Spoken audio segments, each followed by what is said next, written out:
Abram aí as suas Bíblias no Evangelho de Mateus, capítulo de número 23.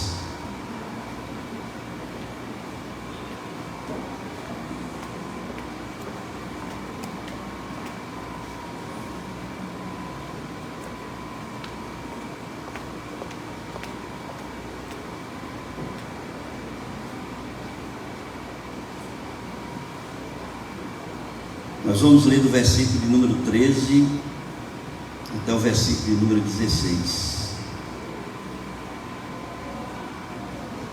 13 a 16. Diz assim a palavra do Senhor: Ai de vocês, escribas e fariseus, hipócritas, porque vocês fecham o reino dos céus diante das pessoas, pois vocês mesmos não entram, nem deixam entrar os que estão entrando. Ai de vocês, escribas e fariseus, hipócritas, porque vocês devoram as casas das viúvas, e para o justificar, fazem longas orações.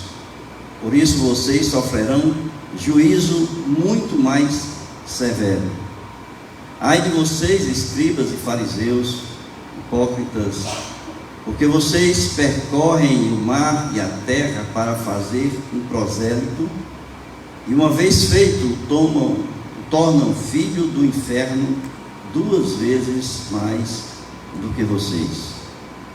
Ai de vocês, guias cegos, que dizem: se alguém jurar pelo santuário, isso não tem importância, mas se alguém jurar pelo ouro do santuário, fica obrigado pelo que jurou. Amém?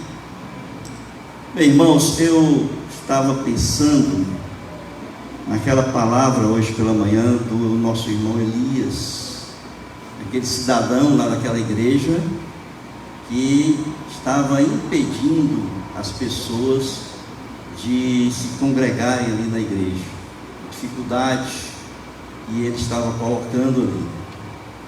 E eu fiquei pensando, dentro dessa palavra que Jesus trouxe, ele já estava ali perto de ser preso e passar pela sua paixão, crucificação, e ele tem um embate com os fariseus, com os saduceus, com os escribas, os religiosos daquela época, pessoas que tinham a responsabilidade diante de Deus de conduzir o povo de Israel ao reino dos céus, através de uma pregação pura das Escrituras, através do testemunho, do comportamento deles e do ensino da palavra.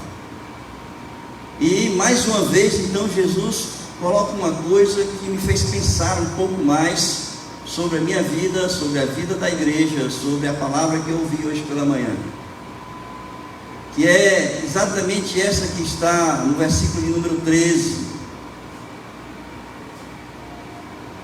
Vocês mesmos não entram, nem deixam entrar os que estão entrando no reino dos céus.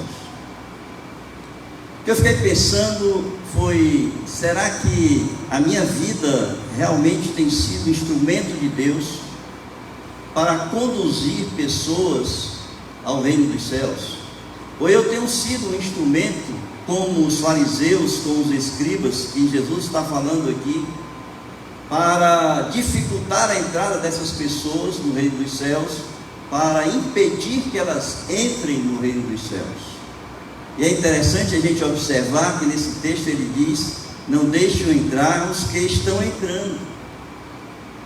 Não são aqueles que ainda estão precisando ouvir a palavra, de receber o amor de Deus, para assim poderem, conhecendo o amor, poderem fazer uma decisão ao lado de Jesus.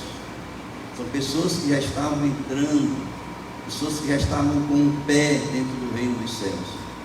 E ali tinham pessoas que estavam tirando essas pessoas de dentro da convicção de que eles estavam no caminho certo. A minha vida tem sido um instrumento de Deus para facilitar a entrada dessas pessoas no reino dos céus, ou eu tenho sido um impedimento? Eu acho que essa é a grande reflexão que eu quero trazer nessa noite para os irmãos. Os irmãos possam pensar através dos seus atos, através das suas atitudes, palavras, ações, comportamento de vocês diante de tantas pessoas com quem nós nos relacionamos no nosso dia a dia. Será que nós estamos sendo instrumento de Deus, cumprindo a missão do Senhor para conduzir pessoas ali ao reino dos céus? E eu estava pensando, porque Jesus disse assim: olha, vocês que têm essa responsabilidade, Jesus, no embate que ele está tendo aqui com os fariseus e com os escribas, ele diz: vocês são hipócritas, vocês são cegos, espiritualmente cegos. Vejam aí, no versículo número 27,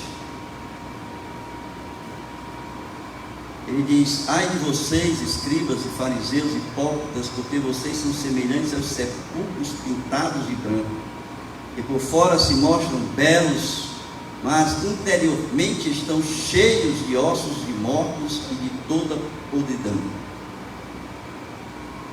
E a gente pensa então nesse primeiro aspecto que Jesus está olhando ali para os fariseus, está apontando para eles. Será que eu estou apenas representando, eu sou apenas uma fachada daquilo que Deus quer que eu seja? E na verdade, no meu íntimo, no meu coração, o meu comportamento é exatamente isso que o Senhor está falando. A minha vida é uma vida de hipocrisia.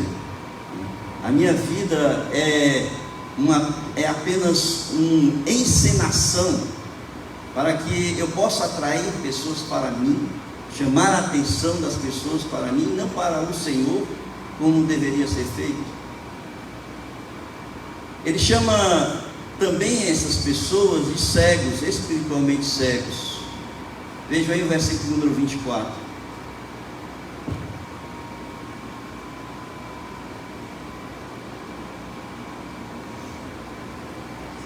Versículo número 24 diz assim: guias cegos, coam um mosquito, mas engolem o camelo. Ai de vocês, escribas e fariseus, hipócritas, porque vocês limpam o exterior do corpo e do prato, mas estes por dentro estão cheios de roubo e de glutonaria. Fariseu cego, limpa primeiro o interior do corpo, para que também o seu exterior seja limpo. A cegueira espiritual é um dos pontos fundamentais para que nós sejamos instrumento de desviar pessoas do caminho de Deus. Nós temos acompanhado a evolução das igrejas, dos evangélicos, vamos dizer assim, no Brasil, e a gente percebe o quanto nós temos pessoas que são conduzidas por cegos espiritualmente, pessoas que têm deturpado a doutrina, pessoas que têm desvirtuado o evangelho de nosso Senhor Jesus Cristo, e que pessoas se deixam encantar por esses líderes cegos espiritualmente, e que estão sendo conduzidos não para o reino dos céus, mas estão sendo conduzidos para o inferno, como diz aqui o Senhor Jesus. É isso que eu comecei a pensar sobre a minha pessoa, sobre a igreja da qual eu ministro. Eu sou um líder religioso. E a gente então quer acompanhar o que Jesus está dizendo aqui. Porque, irmãos, eu vou dizer uma coisa para vocês. Ele está falando aqui para religiosos, pessoas da liderança. E eu penso, será que essa responsabilidade ou essa palavra é unicamente para os religiosos? Eu penso que não. Eu penso que essa palavra é para todos nós. Porque nós podemos ser um instrumento de estar desviando as pessoas do reino dos céus sem sermos religiosos, sem temer a Deus. Nós temos aqueles que temem ao Senhor, que não são evangélicos ou que não fizeram uma decisão ao lado de Jesus. Mas nós temos também pessoas que já fizeram essa decisão, são evangélicos, são crentes, mas que funcionam dessa maneira. Eu coloquei aqui duas espécies de pessoas que eu não sei quem se enquadra nesse contexto. Coloquei que aqueles que não creem em Deus, nem têm temor do Senhor. Vocês podem dizer assim, mas pastor, esses aí já não creem mesmo em Deus, não é? São ateus alguns. Alguns até pensam, mas não creem, ou não têm uma prática piedosa, vamos dizer assim. Mas nós temos muitos pais, nós temos amigos, nós temos irmãos, filhos, nós temos formadores de opinião, nós temos pessoas que têm uma importância no meio social, por exemplo, os artistas, aqueles que são ícones nas redes sociais. São pessoas que estão influenciando pessoas que através do seu discurso, através da sua vida, eles conseguem atrair pessoas para caminhos divergentes daqueles da qual nós caminhamos ao lado de Deus. Aí você pode dizer, são pessoas que se enquadram aqui. Eu entendo que Jesus está falando para os religiosos, mas eu entendo que eles se enquadram no sentido de que eles estão impedindo outras pessoas de receberem o Evangelho de Jesus Cristo. Alguns pais que impedem os filhos de vir à igreja, por exemplo. Aqueles que acham que os filhos, eles estudam muito durante a semana, tem que dormir no domingo de manhã, portanto não pode ir para a escola bíblica dominical. Aqueles pais que não são crentes e que, portanto, dentro do contexto da família, eles têm uma cultura de vida que, em momento algum, eles têm alguns minutos com Deus. Pelo contrário, não querem nem saber, nem ouvir.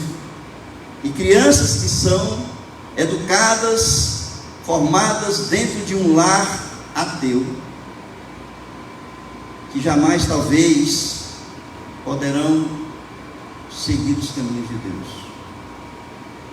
São pais que estão tirando outras pessoas de poder encontrar aí a verdade do Evangelho. Existem os amigos que influenciam. Aliás, nós temos uma juventude e uma adolescência, pessoas que são muito mais influenciadas pelos amigos, pelos seus relacionamentos entre os amigos, do que propriamente pelos pais. Eles recebem mais influência dos amigos do que dos pais. Nós temos, como eu falei, esses ícones da sociedade, os artistas. Todas essas pessoas eu enquadro nessa categoria que eu coloquei aqui, daqueles que não creem em Deus, nem têm temor ao Senhor. Mas existe uma outra categoria, e são aqueles que declaram sua crença, mas vivem uma vida dupla. São aqueles que falam que creem, que são temerosos a Deus. São aqueles que já fizeram a decisão até ao lado de Jesus, que participam da igreja, estão sentados nos bancos todos os domingos e muitas vezes nas quartas-feiras nos cultos de oração, mas que na igreja eles têm um papel e fora da igreja eles têm outro.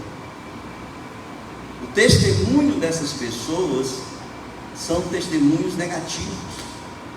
Irmãos, eu trabalhei no serviço público e eu já vi muitas vezes pessoas falando de irmãos que gostavam de chegar atrasados e faziam um pouco mole no trabalho. Isso é um péssimo exemplo para as pessoas. E sabe como é que eles chamavam? Alguns, esse aí é o crente. Esse aí é o crente. São pessoas que se enquadram dentro dessa categoria. Líderes de igrejas, diáconos, pastores,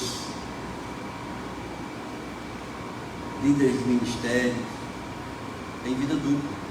É o caso aqui dos fariseus, dos escribas, é isso. Aqueles que fazem parte de seitas, igrejas para-eclesiásticas, que ensinam doutrinas que não são condizentes com as escrituras reveladas pela pessoa de Deus. A vida deles, irmãos, não é compatível. A vida deles não é compatível com o que eles pregam e com o que eles ensinam. Membros de igreja que testemunham, na verdade, testemunho deles denigrem a pessoa de Jesus, porque tudo aquilo que nós fazemos, nós não estamos denegrindo a nossa imagem e a nossa pessoa, mas nós estamos denegrindo a pessoa de Jesus Cristo.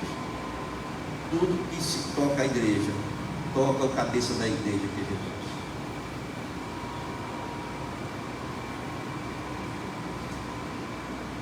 Diante disso, eu tenho duas notícias para vocês, uma boa e uma ruim. Aquela pergunta, vocês querem ouvir primeiro a boa, depois a ruim? Eu quero ouvir a ruim primeiro, ou a boa depois. É bom a gente começar pela ruim e terminar pela alegria, não é isso? A gente começa pelo que é ruim e depois se alegra com o que é bom. E eu digo o seguinte: Jesus aqui é um lamento de Jesus, não é isso? Aqui é um lamento, ai daqueles. E todas as vezes que Deus pronuncia lamento, Ele tem um juízo sobre aquilo que Ele está lamentando. E o juízo tem uma condenação, não é isso? Quando Ele diz: ai de vocês, escribas e fariseus hipócritas, porque vocês fecham o reino dos céus diante das pessoas, pois vocês mesmos não entram, nem deixam entrar os que estão entrando.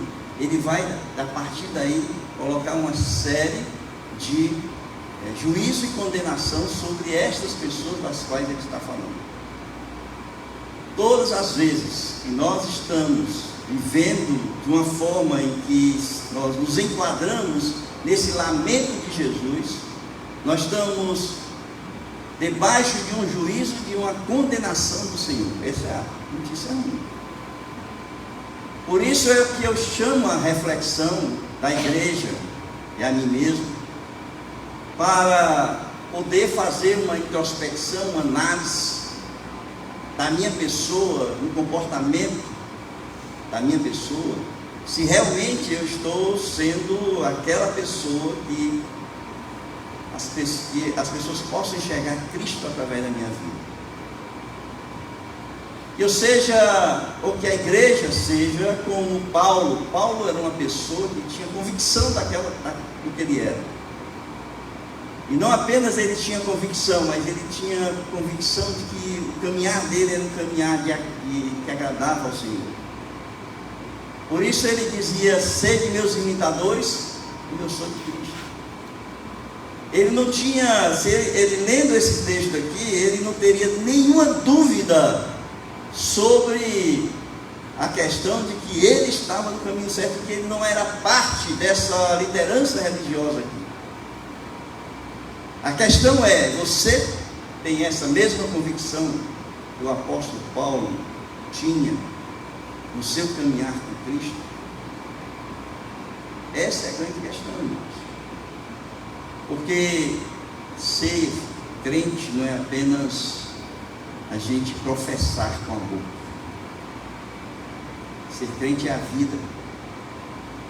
Nós estamos colocando a nossa vida diante do altar de Deus para que Ele seja o quê? Senhor da nossa vida. Quando nós recebemos Jesus como nosso Salvador, o apelo é: receba Jesus como Senhor e Salvador. Primeiro nós reconhecemos Jesus como Senhor, Filho de Deus. É isso? Ele veio para o que eram os seus, e os seus não receberam, não reconheceram como Senhor, como Filho de Deus. Então, quando eu me coloco diante do Senhor Jesus Cristo, coloco minha vida diante dele, eu estou ali para seguir tudo aquilo que ele nos manda, nos ordena. fazer. Sede meus imitadores, como eu sou de Cristo. Você pode dizer isso ou não? O juízo, todo juízo de Deus, irmãos, tem uma condenação. A primeira condenação que nós recebemos na palavra de Deus foi a condenação da queda. É isso? Quando o homem desobedeceu a Deus, ele ali foi condenado à morte. Em Gênesis capítulo 2, versículo 35 e 37. Ele tinha uma ordem para que o homem não comesse do fruto daquela árvore, e era a lei. E nós desrespeitamos a lei na pessoa de Adão. A lei de Deus é: não coma desse fruto. E nós desrespeitamos a lei. E sobre esse desrespeito, a desobediência à lei tem uma condenação. E a condenação foi a morte, porque foi quebrada uma lei estabelecida pelo Senhor. Quando nós olhamos aqui, então, em Mateus capítulo 23, nós temos algumas condenações. Veja aí o versículo número 15.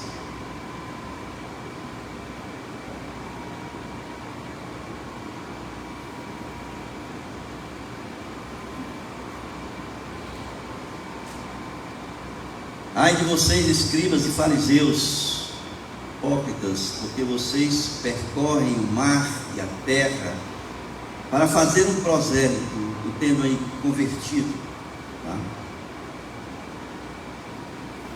E uma vez feito, tornam o filho do inferno 2 vezes mais do que vocês. Eu olho para esse versículo e vejo as seitas, elas são muito mais habilidosas, elas são muito mais ousadas do que nós.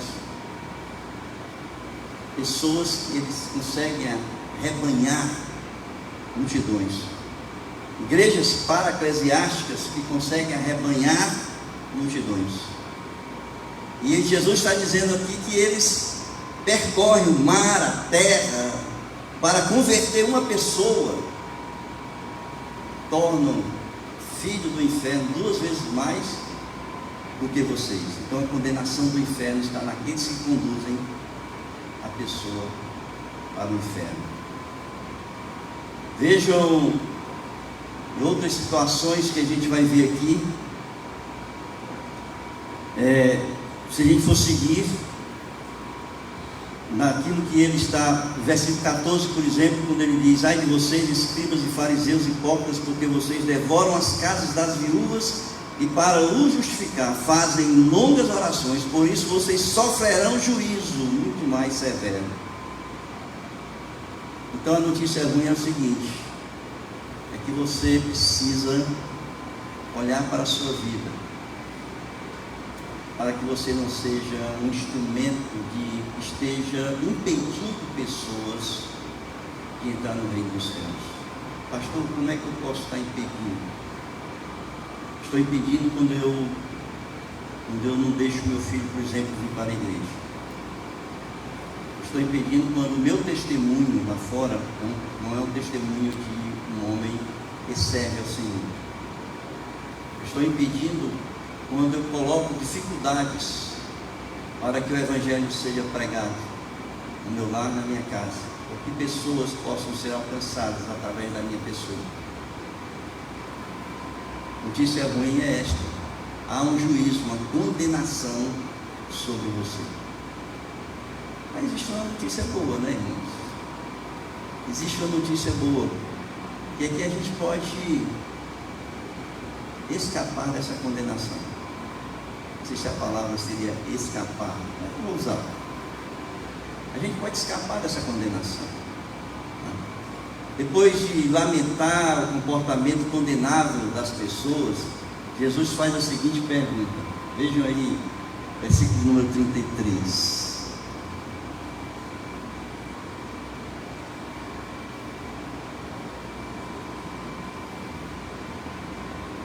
E é a palavra que Jesus usou.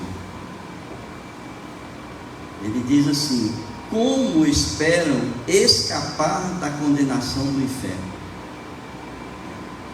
E essa é a resposta que eu quero dar para vocês. se é que vocês, olhando para a vida de vocês, se enquadram nisso. Como escaparei da condenação do inferno? Jesus diz assim: como vocês podem escapar da condenação do inferno? No versículo de número 34, ele diz que, vejam aí o versículo número 34: por isso eis que eu lhes envio profetas sábios e escribas. Profetas que anunciaram a vinda do Messias, e que foram perseguidos, que foram mortos, mas por fim Deus falou através de seu Filho. Hebreus capítulo 1, versículo 1 diz que Deus falou muito tempo através de seus profetas, mas ultimamente tem falado por meio do seu Filho Jesus. Deus enviou os profetas e agora enviou o Filho Jesus para nos salvar, para que a gente possa se arrepender dos nossos pecados.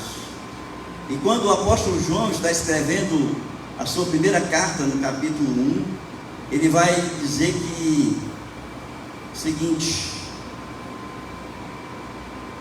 ele vai dizer que Jesus, ele é misericordioso para perdoar os nossos pecados, quando assim nós confessamos os nossos pecados diante de Deus.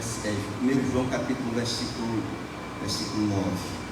Então você depois pode olhar isso aí, porque se a gente olha para dentro de nós e a gente então percebe que nós estamos nesse caminho de muitas vezes por um comportamento errado, uma forma da gente muitas vezes se expressar, muitas vezes nós não temos controle sobre a nossa boca e nós falamos coisas e palavras torpes, por exemplo, nós estamos dando mau testemunho da nossa vida cristã. Se você se identifica dentro desse contexto, ou se identifica como um pai que não é crente, mas que não tem conduzido a sua família para o reino dos céus, Jesus, ele é bom. Nós cantamos aqui: Deus é bom, Deus é muito bom, Deus é bom demais. A sua misericórdia dura para sempre. Ele olha para nós e vê como somos miseráveis pecadores, e ele percebe que nós não temos nada a fazer a não ser olhar para o Cristo que ele enviou e ali abrir o nosso coração para ele. Essa é a boa notícia, porque Jesus veio e ele disse: eu sou a ressurreição e a vida. Quem crê em mim, ainda que morra, viverá. João capítulo 11, versículo 25. Eu sou a ressurreição e a vida. Ainda que morra, quem crê em mim, ainda que morra, viverá. Então, assim como Deus, ele tem um juízo severo sobre pessoas que não estão vivendo de acordo com a sua palavra, ele tem um juízo severo sobre aqueles que não acreditam em Deus, eles já estão condenados, diz a palavra de Deus, mas ele tem um amor tão imenso, tão imensurável por nós, e ele nos concede a possibilidade de nós sairmos dessa situação para vivermos agora em paz e em harmonia com o Senhor. Deus é bom, Deus é bom demais. Em Romanos capítulo 10, e eu quero falar isso aqui para você que ainda não fez uma decisão ao lado de Jesus. Portanto, por não ter feito essa decisão, é também uma pessoa que está impedindo outras de alcançarem o reino dos céus. O primeiro passo que você deve dar é o passo de abrir as portas para a sua vida, para que você possa ser alcançado pelo Evangelho, pelo amor de Deus, e assim a sua salvação, receber a sua salvação e levar para o seu lar, para a sua casa, a salvação em Cristo Jesus. Em Romanos capítulo 10, a partir do versículo 8, o apóstolo Paulo escreve e diz assim: a palavra está perto de você, na sua boca, no seu coração, isto é, a palavra da fé que pregamos. Se com a boca você confessar Jesus como Senhor e em seu coração crer que Deus o ressuscitou dentre os mortos, você será salvo. Porque com o coração se crê para a justiça, com a boca se confessa para a salvação. Pois a Escritura diz: todo aquele que nele crê não será envergonhado. Amém, queridos? Então, se você já é um crente, se você já fez a sua decisão ao lado de Jesus, mas que a sua vida, ela não tem um testemunho fiel do Evangelho, Jesus é fiel para perdoar os vossos pecados. Basta que você possa identificá-los, que você reconhecer que você está num caminho dúbio, que você professa com a boca, mas vive de uma forma diferente, portanto dando péssimo testemunho como cristão. O Senhor, Ele é fiel e justo para perdoar os vossos pecados. Mas para você que ainda não fez essa decisão ao lado de Jesus, Ele veio para salvar todas as pessoas que creem nele como Filho de Deus. E é por isso que o apóstolo Paulo diz: se com a boca você confessar que Jesus é Senhor, Senhor da sua vida, e em seu coração crer que Deus o ressuscitou dentre os mortos, porque o Senhor Jesus vive, você será salvo. Porque com o coração se crê para a justiça, e com a boca se confessa para a salvação. Ao reconhecer Jesus como seu Salvador, tudo muda na sua vida nesse sentido. E essa condenação que pesa sobre a sua cabeça, esse juízo que Jesus está falando aqui, ele será retirado de você, e aí você voltará a ter comunhão com Deus, e viverá em harmonia e em paz com o Senhor. Para que você não viva uma vida longe e distante de Deus, abra o seu coração para Jesus. Mas para que você não viva debaixo de uma condenação, confesse os seus pecados para receber o perdão de Jesus Cristo. Essa é a boa notícia. É boa ou não é? A ruim qual é? Qual é a ruim, pessoal? É tão ruim que ninguém decorou. Ruim, irmãos. A ruim é que Jesus, no lamento dele, ele fez um juízo e ele condenou as pessoas. Quando nós pecamos, quando Adão desobedeceu a Deus, a humanidade pecou em Adão. Então nós estamos debaixo de uma condenação. E qual é a condenação? A morte. Não é isso?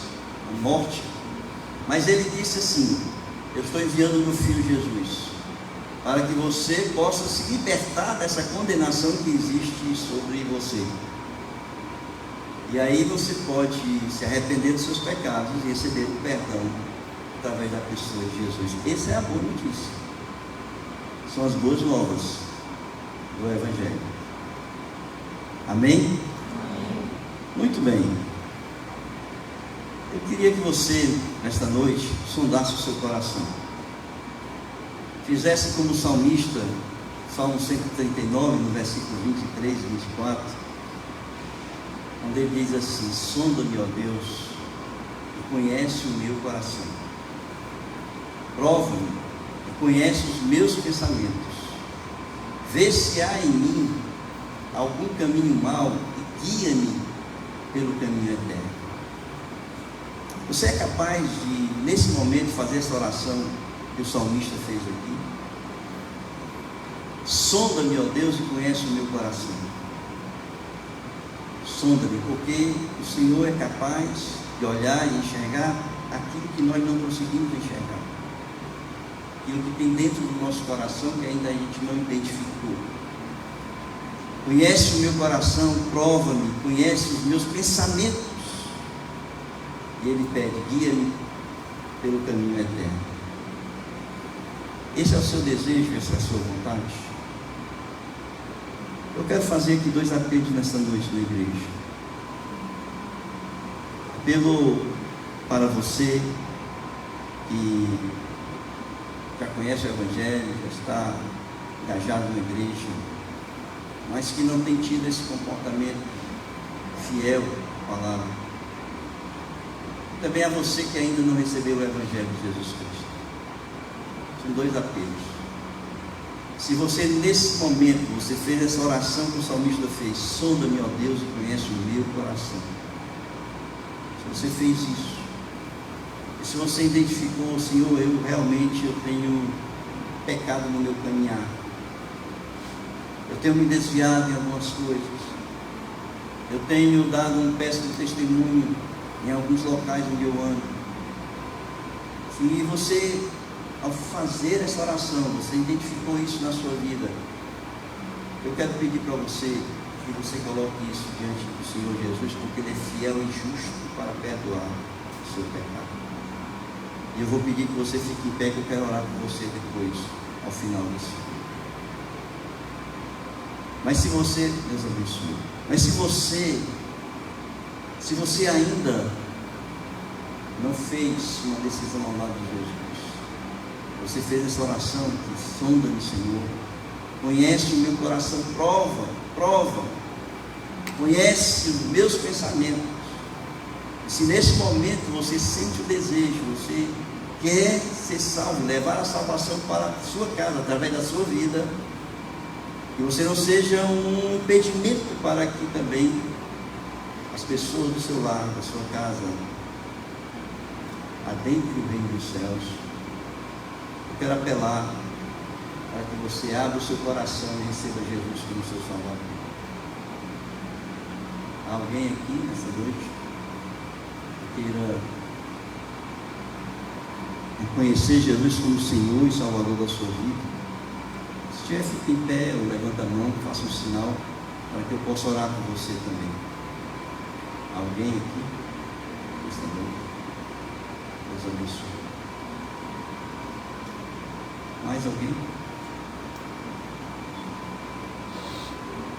Fique em pé ou levanta a mão assim. Mais alguém?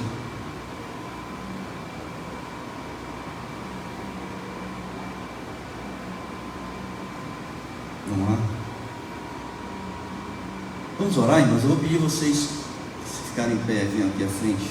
Quero orar por vocês.